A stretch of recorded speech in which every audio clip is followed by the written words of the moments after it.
Muito obrigado. Passamos agora a palavra para o presidente da ABERT, Associação Brasileira de Emissoras de Rádio e Televisão, Daniel Slaviero.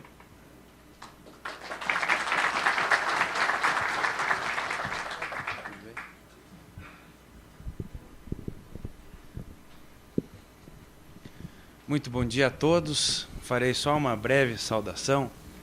Quero dizer, ministro Paulo Bernardo, que é uma satisfação e um orgulho.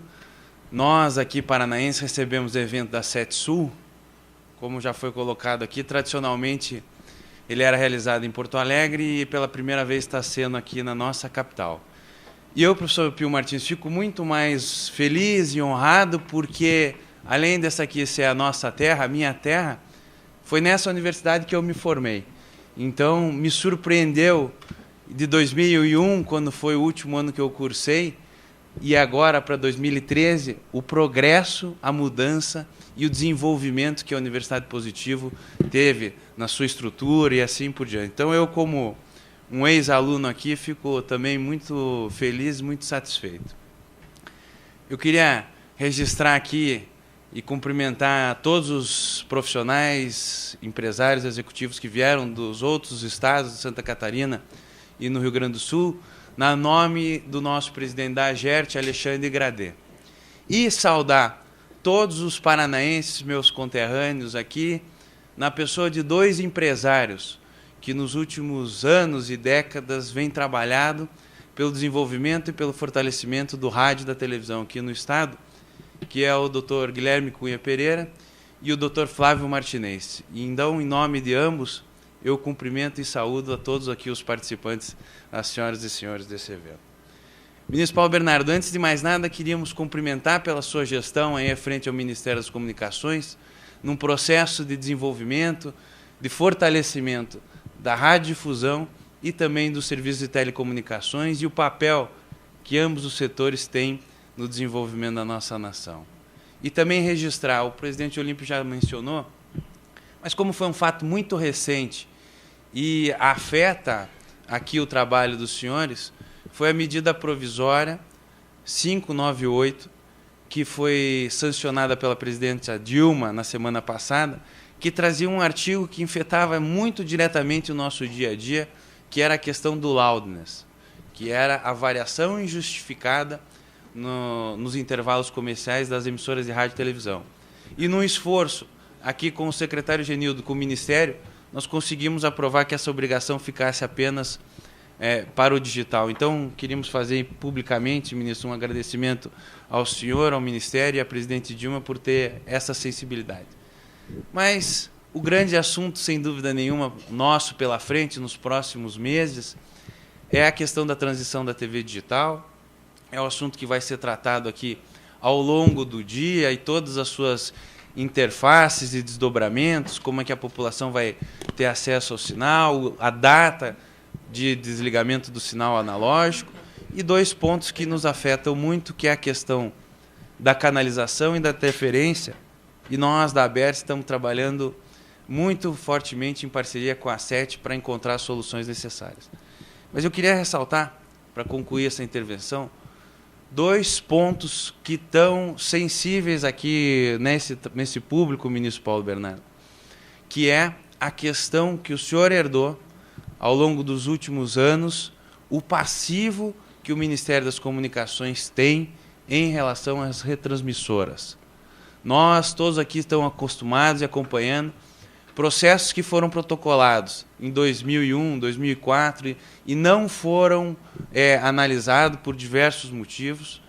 E agora, que em junho de 2013 não poderá, pelo decreto, não poderá mais ser outorgado canais analógicos, é um complicador e uma preocupação de todos nós.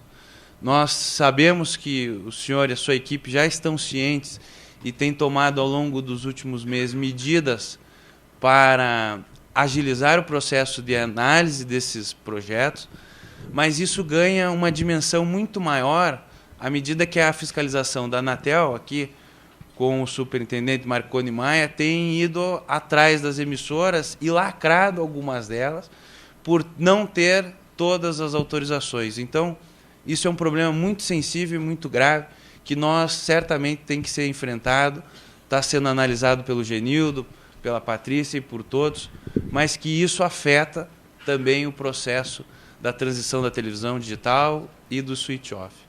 E por o segundo, que é decorrência disso, recentemente foi publicado o Regulamento de Sanções. E ele traz inúmeras inovações e melhorias, como a questão da gradação das penalidades, do prazo que essas penalidades são renovadas, mas ficou um ponto ainda pendente, que é a questão do valor das multas. Então isso é uma preocupação do setor. Ela já também traz no regulamento várias gradações, ou seja, atenuadores desse valor, mas acreditamos que em muitos casos esse valor ainda continua acima, principalmente nas emissoras de rádio, da capacidade econômica.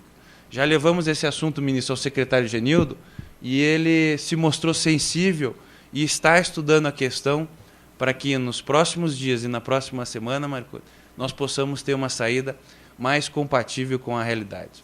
Feito esses dois pontos, eu queria mais uma vez agradecer a presença do ministro, cumprimentar a todas as senhoras e senhores participantes e desejar um dia muito profícuo de trabalho e discussão do rádio e da televisão do Sul, paranaense, do Sul e de todo o Brasil. Muito obrigado.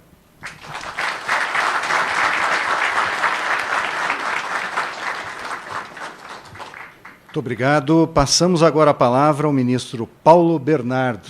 Ministro, se o senhor preferir, tem um microfone aí próximo à mesa.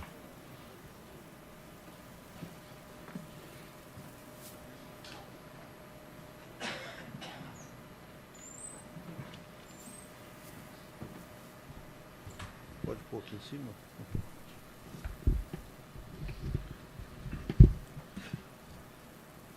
Bom dia. Quero agradecer o convite para participar deste evento, cumprimentar aqui o professor José Pio Martins, reitor da Universidade Positivo, que mais uma vez abre suas portas para debates que interessam a toda a sociedade.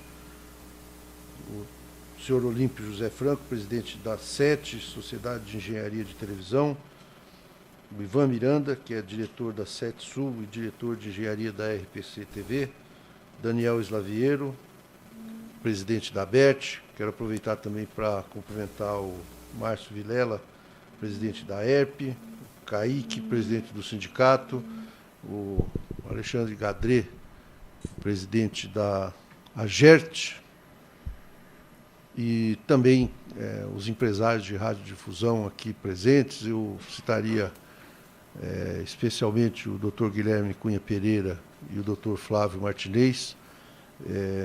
Esse evento, com certeza, é de grande interesse para todos nós. A SET tem reconhecido a excelência técnica na área em que atua. Nós estamos, neste momento, muito empenhados, e o Dr. Olímpio falou bem, é um momento de muito trabalho. Nós achamos que é possível vencer todos os desafios, mas nós teremos que trabalhar muito. A nossa missão é concluir o processo de digitalização da televisão brasileira. Isso pressupõe que o serviço de transmissão e retransmissão esteja todo digitalizado, mas, sobretudo, que a recepção, que o aparelho de televisão, ou que pelo menos um conversor, esteja presente na casa das famílias com tecnologia digital. Até porque a televisão tem uma presença que beira os 100% em termos de percentual de famílias que acompanham. E, portanto, nenhum modelo pode ser bem-sucedido se nós não tivermos TV digital, conversor para TV analógica receber sinal digital na casa das famílias. É evidente que nós poderíamos ter uma situação não de embaraço, mas talvez até de comoção se a gente desligar o sinal analógico sem providenciar isso. E o governo está atento. Nós achamos que é possível cumprir os prazos, mas nós precisaremos, como disse anteriormente, trabalhar muito. Esse é um momento de grandes transformações. Eu acho que é normal que haja apreensão, que haja preocupação e, mais do que isso, que a polêmica seja levada à exaustão, para que nós estejamos todos convencidos de que as questões onde haja controvérsia estejam solucionadas antes de nós darmos o passo seguinte. Eu quero dizer que reconheço que alguns temas que foram colocados aqui têm necessidade de resposta clara. Por exemplo, essa questão do LTE, nós, acho que todos sabem, nós pretendemos, após a digitalização da televisão, destinar para a banda larga móvel a faixa que não será destinada para os atuais canais de TV. Então, nós vamos desligar o analógico e vai ter um espaço onde nós vamos licitar um serviço de telefonia e internet móvel. Isso é muito importante porque é uma faixa que vai permitir massificar mais ainda esse serviço. Agora, é evidente, e nós concordamos também, doutor Olímpio, que não pode ter qualquer tipo de interferência. Quer dizer, nós não podemos pegar uma coisa que está funcionando e mudar e deixar sem funcionar. Quer dizer, nós temos que fazer a mudança e nos certificarmos de que vai funcionar a contento. Então, dentro desse raciocínio, eu acho importante realizar esse seminário, como vai ser realizado na quinta-feira, né? Quinta-feira, lá em Brasília. Com certeza os nossos técnicos estarão presentes para acompanhar e debater. E os princípios que nós estamos seguindo, que nós definimos junto com a Anatel, primeiro, não pode ter interferência. Nós vamos ter que definir de forma clara o sistema, fazer todas as especificações técnicas para que não haja interferência. Banda de separação entre os dois serviços, eventualmente recursos tecnológicos que permitam minimizar ou anular possíveis interferências. Então, isso tem que estar definido no edital. Quando nós fizermos o edital do LTE, tem que estar definido para que nós tenhamos garantia de que o serviço de televisão não será prejudicado.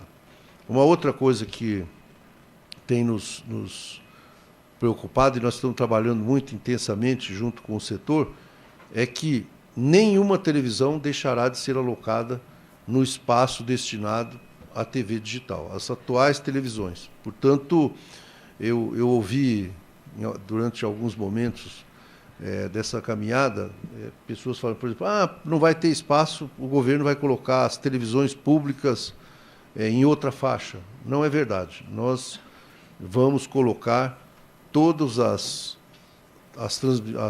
emissoras de TV e as retransmissoras que estão licenciadas hoje serão alocadas no espectro que está destinado para a TV digital. Mesmo que para isso nós tenhamos que, em algum local, isso pode acontecer, olha, aqui é impossível fazer isso com o planejamento que foi feito. Então, mesmo que para isso nós tenhamos que aumentar a faixa de UHF destinada às televisões, nós vamos fazer e vamos cumprir esse compromisso. Portanto, não vamos deixar nenhuma televisão fora do espectro. É evidente que, quando a gente fala isso, tem gente, por exemplo, que coloca assim, olha, mas no futuro nós vamos ter que ver como é que fica, porque quem não está instalado não pode falar que tem direito assegurado. Nós vamos assegurar de forma clara o direito de quem tem outorga, de quem está licenciado, está funcionando ou não, mas que já foi outorgado, vai ser garantida a presença no espaço que nós estamos destinando. E a nossa avaliação, já fizemos reuniões com o setor em São Paulo, no Rio, em Campinas, não sei se Curitiba foi feito, mas a nossa avaliação é que nós vamos realizar essa tarefa.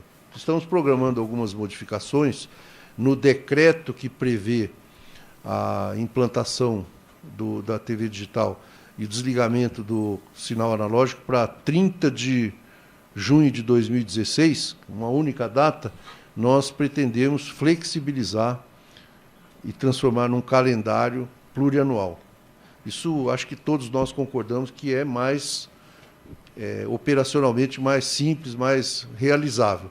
Então a nossa ideia é começar a fazer o desligamento do sinal analógico em 2015 e prolongar isso conforme as regiões do país até o final de 2018.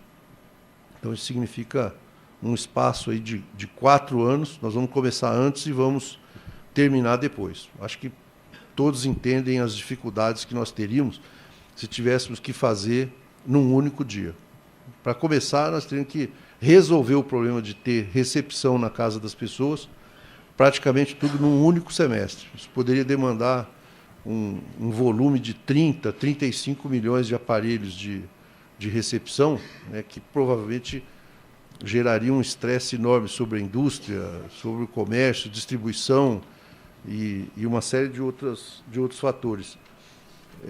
Portanto, achamos que esse mecanismo de fazer um calendário vai ficar melhor. Além disso, nós estamos autorizando, através de decreto, a possibilidade de não termos o chamado simulcasting. Quer dizer, para fazer, alguns veículos poderão fazer a transição direta do analógico para o digital. E evidente, se a empresa não desejar, fica como está e faz, porque, de fato, tem dificuldade de alocar canais em duplicidade. Tem alguns lugares que é impossível fazer isso hoje. Né? Nós daríamos uma opção. Né? Evidente que as grandes redes de televisão não vão fazer isso e ninguém vai poder permitir isso, porque aí daria aquele problema com o público. Né? Nós temos que discutir quem pode fazer isso, em que condições vai fazer.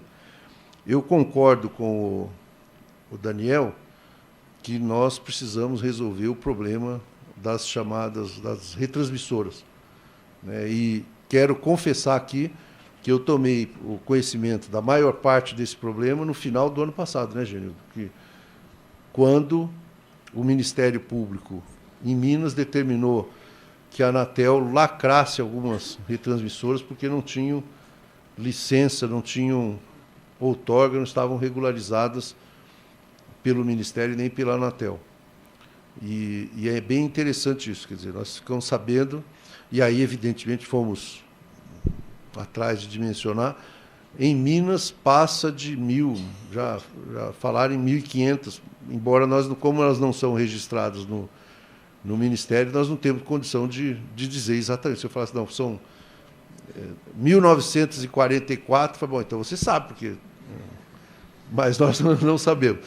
A verdade é que o Ministério Público mandou lacrar torres de retransmissão com retransmissoras de 6, justamente as 5 maiores redes, né, Genildo? E uma outra regional. E aí nós fomos verificar que nós temos milhares de torres de retransmissão, que foram feitas, por exemplo, pela prefeitura. Eu morei no sudoeste do Paraná e lembro que não pegava a televisão e a população culpava, talvez com razão, talvez sem razão, os políticos.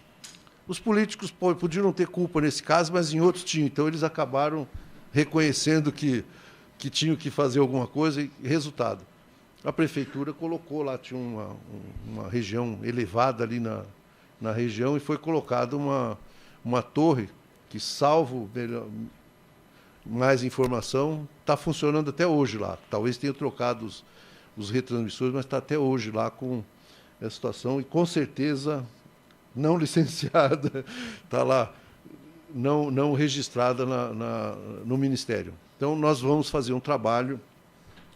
Nós tínhamos, no início de 2012, estou com o iPad do Genildo aqui, que ele fez um briefing para mim. Nós tínhamos feito, no início de 2012, uma norma que autorizava o funcionamento em caráter provisório de estações de rádio, TV e RTV que já tinham o projeto técnico da estação aprovado. Nós, independente antes de ter a licença de funcionamento, nós pretendemos agora estender essa norma para quem tem outorga regular e pedido de aprovação do projeto técnico protocolado no Ministério, desde que autorizado o uso de radiofrequência pela Anatel. Ou seja, nós vamos chamar a todos fazer um chamado para todos os interessados entrarem com o pedido, vamos dar um prazo e vamos fazer um trabalho de autorizar inicialmente o funcionamento e depois fazer o trabalho de regularização, né, com dois objetivos: regularizar as emissoras que já estavam em funcionamento, mas não poderiam iniciar suas transmissões por falta de projeto aprovado, e dar tratamento isonômico às outorgas antigas, já que nas outorgas novas o projeto técnico é aprovado antes do envio para ratificação pelo Congresso. Além disso, nós vamos instituir uma força-tarefa para desburocratizar o processo de outorga de retransmissoras secundárias. Com isso, vamos convocar os interessados a apresentarem os requerimentos que serão analisados localmente em cada estado por uma equipe em regime de mutirão. Vamos mandar o pessoal para os estados para buscar resolver isso. Começando pelo Paraná, né, Genildo? Não é brincadeira. vamos ver o que as condições técnicas dizem a respeito disso. Mas acho que seria uma boa ideia. Com isso, queremos garantir que haja o sinal de TV digital em todos os municípios brasileiros. Nós, já falei do cronograma, que o Genildo está me lembrando aqui, o cronograma da TV digital, que nós vamos alterar. Uma coisa que nós também estamos trabalhando em paralelo a isso, e estamos fazendo tratativas intensas com o setor, é a questão das rádios AM. Nós já trabalhamos bastante para ver se temos uma definição de um modelo de rádio digital para o país.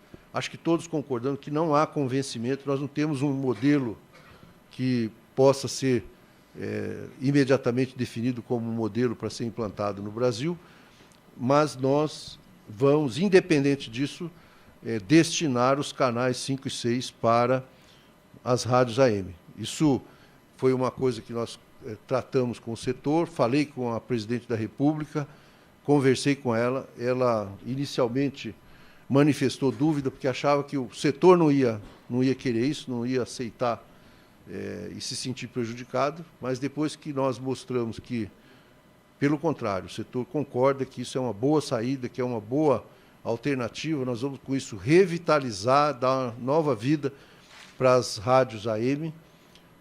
Eu acredito que nós teremos um despacho em breve, poderemos, eventualmente com ainda alguma alteração na minuta que nós estamos trabalhando, mandar para o Congresso Nacional esse projeto. É evidente que todos vamos ter que trabalhar para aprovar, mas eu acho que é uma medida que vai significar uma solução para um problema que nós temos e que, se ficarmos adiando, vai ficar cada vez mais grave a cada dia. O Genildo já falou a questão, o Daniel falou a questão do regulamento de sanção, e vamos discutir essa questão dos parâmetros, das multas aí. Eu acho que nós temos que estar aberto para discutir.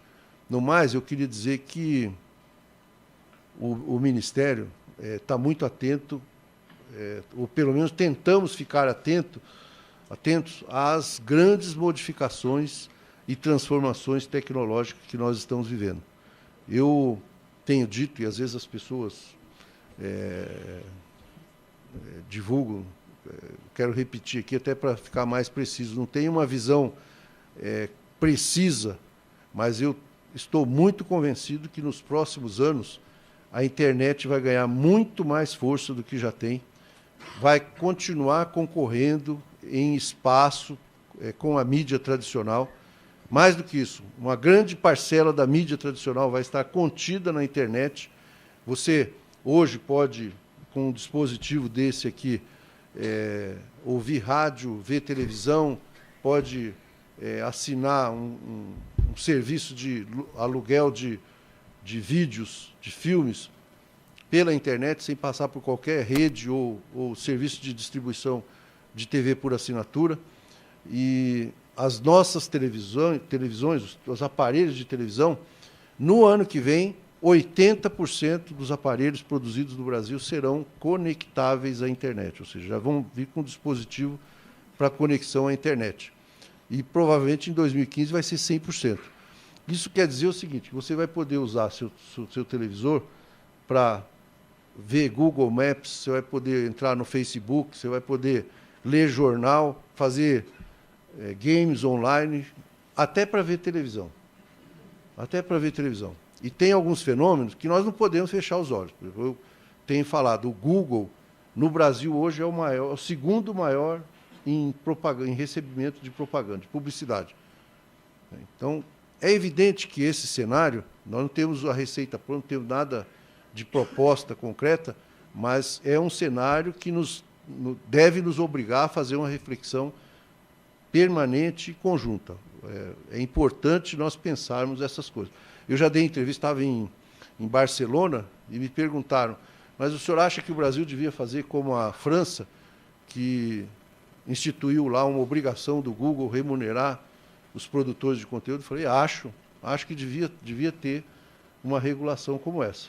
É claro que nós temos que discutir como que faz isso, né, em que prazos. Agora, falei ontem na nossa conversa lá na EP, nós não devemos achar que isso é uma conversa para 2030, que pode ser que lá já esteja tudo resolvido pelo desenvolvimento tecnológico das coisas. Né? Nós estamos acompanhando muito. Ontem, o Ministério, junto com o Banco Central e Fazenda, lançou uma medida provisória que institui modalidades de pagamento através de celular. Nós achamos que isso vai ser uma coisa muito importante. O IBGE fez um levantamento mostrando que as pessoas que não têm conta em banco movimentam no Brasil por ano 655 bilhões de reais. Ou seja, isso dá uma média de 50 bilhões por mês, mais um 13º, um eventual 13º, que sobraria ainda desse bolo. Nós temos 260 milhões de celulares, dos quais aproximadamente 70 milhões são conectáveis à internet, e o levantamento das empresas do setor é de que no final do ano que vem serão 130 milhões de smartphones ou algum outro telefone com tecnologia para navegar na internet. Nós precisamos definir, o Daniel tem nos cobrado muito, definir uma norma que obrigue os fabricantes de celular no Brasil, que tem benefício tributário, a receber televisão no smartphone. Isso é uma coisa importante, um serviço a mais para o usuário e um mercado a mais para todo mundo. Então, acho que nós temos que estar muito atentos a todas essas transformações e fazer as mudanças. Por isso que eu vim aqui participar desse evento da SETSul. O nosso pessoal vai continuar aqui, vai aprender muita coisa. Vamos para um encontro lá no dia 23 e vamos continuar trabalhando, porque tem muita coisa, muito trabalho para fazer e, conjuntamente, nós vamos definir melhor o que temos para fazer. Muito obrigado.